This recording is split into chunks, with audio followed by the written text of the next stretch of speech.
வணக்கம். நீங்கள் இணைந்திருப்பது உதயம் டிஜிட்டல் வலையொலியின் காலை நேர செய்தி சுருக்கம். செய்தி தொகுப்பு உதயம் டிஜிட்டல் செய்தி பிரிவு.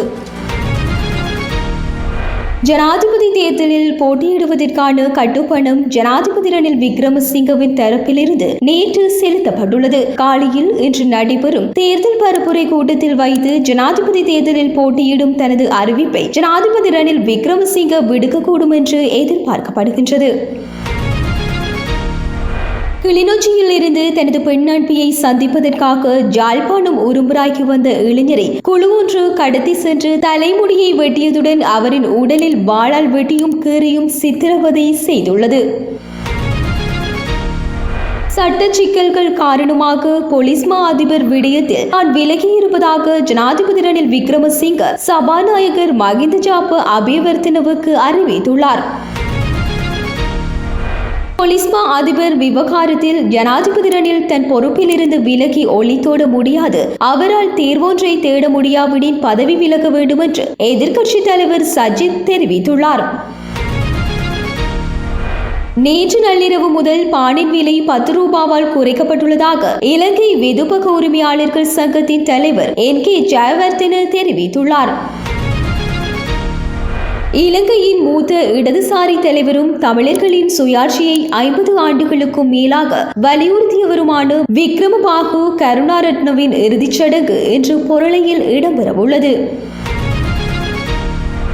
இந்தியா ராமநாதபுரம் அடுத்த மானாக்குடி கடற்கரையில் இருந்து இலங்கைக்கு கடத்துவதற்காக கடற்கரையில் பதுக்கி வைக்கப்பட்டிருந்த ரூபாய் 1.80 கோடி மதிப்பிலான 5.70 லட்சம் வலி நிவாரணி மாத்திரைகளை திருச்சி சுங்கத்துறை நுண்ணறிவு பிரிவு அதிகாரிகள் பறிமுதல் செய்து தலைமறைவான சந்தேக நபர் ஒருவரையும் தீவிரமாக தேடி வருகின்றனர்.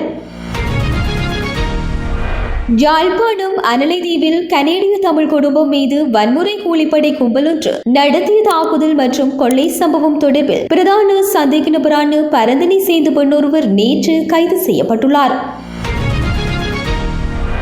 வரலாற்றில் கருப்பு ஜூலை என்று அறியப்படும் இலங்கையின் இனக்கலவரங்கள் தொடர்பில் கனேடியர் பிரதமர் ட்ரூடோ வெளியிட்ட கருத்துக்கு இலங்கையின் வெளிவிவகார அமைச்சு கண்டனம் தெரிவித்துள்ளது.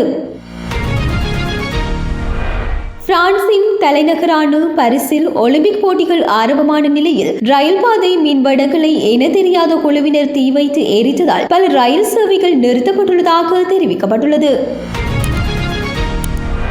இன்று முதல் ஜனாதிபதி தேர்தல் நடவடிக்கைகளுக்காக 12,000 பணியாளர்கள் கடமையில் ஈடுபடுத்தப்பட்டுள்ளதாக தபால் மா அதிபர் ரஞ்சித் கே ரணசிங்க தெரிவித்துள்ளார்.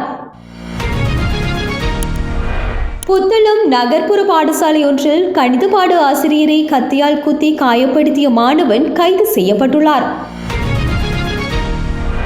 விகாரை அமைப்பதற்காக இரவோடிரவாக பொதுமக்களுக்கு சொந்தமான காணிகள் துப்புரவு செய்யப்படாமையால் திருகோணமலையில் பதற்ற நிலை உருவாகியுள்ளது.